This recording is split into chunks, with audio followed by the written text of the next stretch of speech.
നിയമസഭാ തെരഞ്ഞെടുപ്പിൽ 30 സ്ഥാനാർത്ഥികളെ നേരത്തെ പ്രഖ്യാപിക്കാൻ ബി.ജെ.പി. തിരുവനന്തപുരം നേമത്ത് രാജീവ് ചന്ദ്രശേഖറും കഴക്കൂട്ടത്ത് വി മുരളീധരനും സീറ്റ് ഉറപ്പിച്ചു. വട്ടിയൂർക്കാവിൽ കെ സുരേന്ദ്രനും കായംകുളത്ത് ശോഭാ സുരേന്ദ്രനുമാണ് പരിഗണനയിൽ. ഈ മാസം 12 മുതൽ പ്രചാരണം തുടങ്ങാനാണ് ആലോചന. 24 എക്സ്ക്ലൂസീവ് അലക്സ് റാം മുഹമ്മദ് ചേരുന്നുണ്ട് ഇപ്പോൾ തിരുവനന്തപുരത്ത് നിന്ന്. അലക്സ്, ഈ വിജയസാധ്യതയുള്ള മണ്ഡലങ്ങൾ നേരത്തെ തന്നെ അത് തിരഞ്ഞെടുത്ത് അവിടങ്ങളിൽ സ്ഥാനാർത്ഥികളെ പ്രഖ്യാപിച്ച് വളരെ വേഗം പ്രചാരണത്തിലേക്ക് കടക്കാൻ ഒരുങ്ങുകയാണോ ബി.ജെ.പി. അലക്സ്? ഉന്മേഷ, തീർച്ചയായും സാധാരണയിൽ നിന്ന് വ്യത്യസ്തമായി തെരഞ്ഞെടുപ്പിന് ഒരു മുഴം മുമ്പേ കളത്തിലിറങ്ങാനാണ് ബി.ജെ.പി. സംസ്ഥാന നേതൃത്വത്തിന്റെ തീരുമാനം. അതായത് കേന്ദ്ര ആഭ്യന്തരമന്ത്രി അമിത്ഷാ അടുത്തതായി വരുന്ന 11-ന് തിരുവനന്തപുരത്തുണ്ട്. അദ്ദേഹം തിരുവനന്തപുരത്ത് ബി.ജെ.പിയുടെ സംസ്ഥാന നേതൃയോഗത്തിൽ പങ്കെടുക്കുകയാണ്. അതിൽ ബി.ജെ.പിയുടെ ഈ നിയമസഭാ തെരഞ്ഞെടുപ്പുമായി ബന്ധപ്പെട്ട മുന്നൊരുക്ക ചർച്ചകളിലും അമിത്ഷാ ഭാഗമാകുമെന്നുള്ളതാണ് അറിയാൻ കഴിയുന്നത്. അതായത് സ്ഥാനാർത്ഥികളുടെ കാര്യത്തിൽ ഒരു പ്രാഥമിക രൂപം ബി.ജെ.പി. ഇപ്പോൾ തന്നെ രൂപപ്പെടുത്തിയിട്ടുണ്ട്. വളരെ നേരത്തെ തന്നെ പ്രധാനപ്പെട്ട നേതാക്കളെ കളത്തിലിറക്കാൻ പാർട്ടി ആലോചിക്കുന്നു. ഏതാണ്ട് 30-35ഓളം മണ്ഡലങ്ങളിൽ കൂടുതൽ ശ്രദ്ധ കേന്ദ്രീകരിക്കാനാണ് പാർട്ടി ഉദ്ദേശിക്കുന്നത്. അത് A+ കാറ്റഗറി മണ്ഡലങ്ങൾ ഉൾപ്പെടെയുള്ള മണ്ഡലങ്ങളിൽ നേരത്തെ സ്ഥാനാർത്ഥികളെ ഇറക്കി തെരഞ്ഞെടുപ്പ് പ്രചാരണത്തിന്റെ കളം പിടിക്കാൻ പാർട്ടി ആലോചിക്കുന്നു എന്നുള്ളതാണ് ഏറ്റവും പ്രധാനപ്പെട്ട കാര്യം.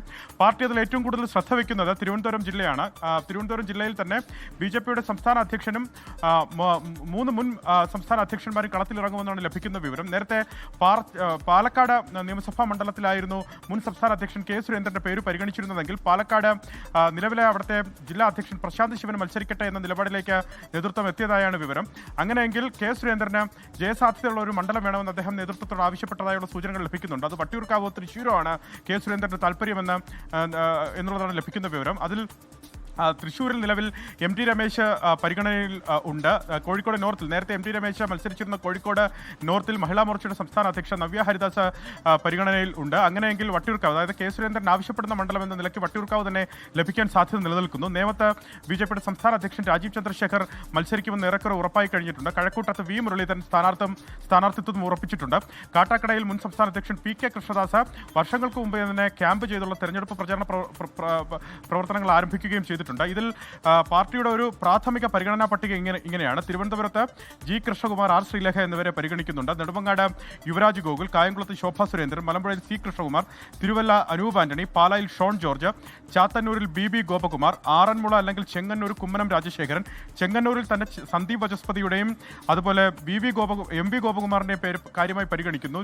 സന്ദീപ് വചസ്പതിക്ക് ചെങ്ങന്നൂരിൽ കൂടുതലായി, അതായത് കഴിഞ്ഞ കുറച്ച് നാളുകളായി ക്യാമ്പ് ചെയ്തുള്ള പ്രവർത്തനം സന്ദീപ് വചസ്പതി ചെങ്ങന്നൂരിൽ നടത്തുന്നുണ്ട്. അദ്ദേഹത്തിന്റെ പേരിന് മുൻതൂക്കമുണ്ട് എന്നുള്ളത് പ്രധാനപ്പെട്ട കാര്യമാണ്.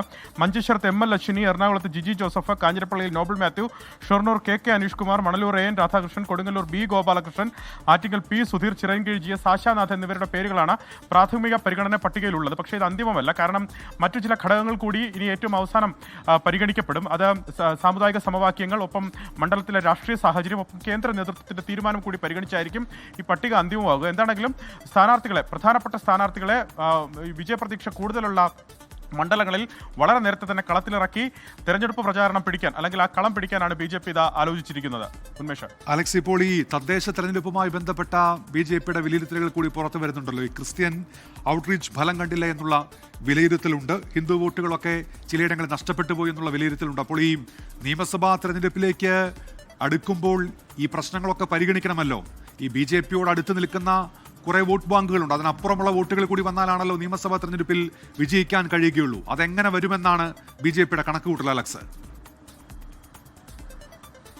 ഉന്മേഷ, തദ്ദേശ തെരഞ്ഞെടുപ്പിന് മുമ്പ് തന്നെ ബി.ജെ.പിയുടെ പുനഃസംഘടനയിൽ പ്രധാനപ്പെട്ട ക്രൈസ്തവ സമുദായത്തിൽ നിന്നുള്ള നേതാക്കളെ പ്രധാന റോളുകളിലേക്ക് എത്തിച്ചിരുന്നു.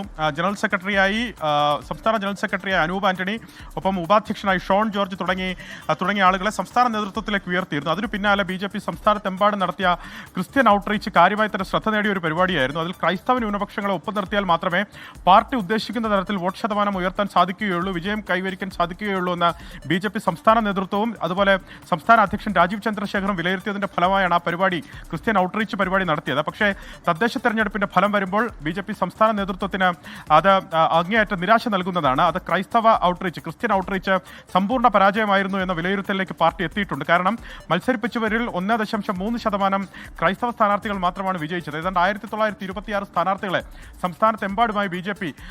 മത്സരിപ്പിച്ചു. അതിൽ തന്നെ 25 സ്ഥാനാർത്ഥികളാണ് ജയിച്ചിട്ടുള്ളത്. 8 ജില്ലകളിൽ നിന്ന് മാത്രമാണ് ഈ സ്ഥാനാർത്ഥി സ്ഥാനാർത്ഥികൾ ജയിച്ചത്. 6 ജില്ലകളിൽ ക്രൈസ്തവ സ്ഥാനാർത്ഥികളെ വിജയിപ്പിക്കാൻ പാർട്ടിക്കായില്ല. അതായത് ക്രൈസ്തവ വോട്ടുകൾ ഒപ്പം നിന്നില്ല എന്നുള്ളതാണ് പ്രധാനപ്പെട്ട കാര്യം. അത് പാർട്ടിയെ സംബന്ധിച്ച് അങ്ങേയറ്റം ക്ഷീണമുണ്ടാക്കുന്ന കാര്യമാണ്. കഴിഞ്ഞ തദ്ദേശ തെരഞ്ഞെടുപ്പിനെ സംബന്ധിച്ച് 1% വോട്ട് കുറവ് ബി ജെ പിക്ക് ഈ തദ്ദേശ തെരഞ്ഞെടുപ്പിലുണ്ട്. 14.72% ഇപ്പോഴത്തെ വോട്ട് ഷെയർ. പക്ഷേ പാർലമെന്റ് തെരഞ്ഞെടുപ്പിനെ അപേക്ഷിച്ച് പാർലമെന്റ് തെരഞ്ഞെടുപ്പിൽ 20% വോട്ട് ഷെയർ ഉണ്ടായിരുന്ന ബി ജെ പിക്കാണ് ഈ തദ്ദേശ തെരഞ്ഞെടുപ്പിൽ അത് 14.72% കുറഞ്ഞത്. നിയമസഭാ തെരഞ്ഞെടുപ്പോട് അടുത്തു വരുമ്പോൾ കൂടുതലായി, അതായത് ഈ ക്രിസ്ത്യൻ ഔട്ട്റീച്ചുമായി മുന്നോട്ട് പോയപ്പോൾ തങ്ങൾക്കൊപ്പം സാധാരണ നിലയിൽ നിലകൊണ്ടിരുന്ന ഹൈന്ദവ വോട്ടുകൾ പാർട്ടിക്ക് ലഭിക്കാതെ പോയതായി, അതായത് തദ്ദേശ തെരഞ്ഞെടുപ്പിൽ പാർട്ടിക്ക് ലഭിക്കാതെ പോയതായുള്ള വിലയിരുത്തലുണ്ട്. അങ്ങനെയെങ്കിൽ ആ ഹൈന്ദവ വോട്ടുകളെ കൂടുതൽ ഏകീകരിക്കുക എന്നുള്ളതാണ് നിയമസഭാ തെരഞ്ഞെടുപ്പിൽ ബി ജെ പി മുന്നോട്ട് വയ്ക്കുന്ന ഒരു ഫോർമുല. അതിനാണ് ശബരിമല വിഷയം പാർട്ടി പ്രധാനപ്പെട്ട ആയുധമായി ഉയർത്തിക്കാട്ടുന്നത്. അത് എൽ ഡി എഫിനും അതുപോലെ യു ഡി എഫിനുമെതിരെ, എൽ ഡി എഫിനെയും യു ഡി എഫിനെയും ഒരുപോലെ പ്രതിസ്ഥാനത്ത് നിർത്തി ശബരിമല വിഷയം വലിയ തെരഞ്ഞെടുപ്പ് വിഷയമാക്കാനാണ് ബി ജെ പി നിലവിൽ ആലോചിക്കുന്നത്. ഒപ്പം കഴിഞ്ഞ ദിവസങ്ങളിൽ ഈ ക്രൈസ്തവ പുരോഹിതരടക്കം ബി ജെ പി സംസ്ഥാന അധ്യക്ഷൻ നേരിട്ട് സന്ദർശിക്കുന്നത് നമ്മൾ കണ്ടതാണ്. ഒപ്പം ഈ ക്രൈസ്തവ പുരോഹിതരെ സന്ദർശിക്കുകയും ക്രൈസ്തവ ന്യൂനപക്ഷങ്ങളെ ഒപ്പം നിർത്തുന്നുള്ള നടപടികളും മറുവശത്ത് ബി ജെ പി സംസ്ഥാന നേതൃത്വം നടത്തുകയാണ്. അങ്ങനെയെങ്കിൽ പാർട്ടി പ്രതീക്ഷിച്ചതുപോലെ മുന്നേറാൻ സാധിക്കുമെന്ന് പാർട്ടി വിലയിരുത്തുന്നുണ്ട്. എന്താണെങ്കിലും അത് കണ്ടറിയണം.